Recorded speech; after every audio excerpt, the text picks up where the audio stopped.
Paano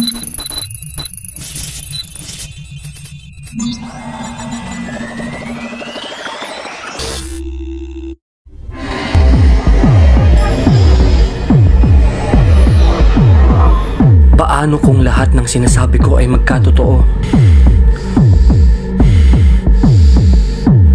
Paano kung mapunta ako sa isang bagong mundo na kinahihiligan ko? Kakalabas pa kaya ako dito? Pabalik sa real world?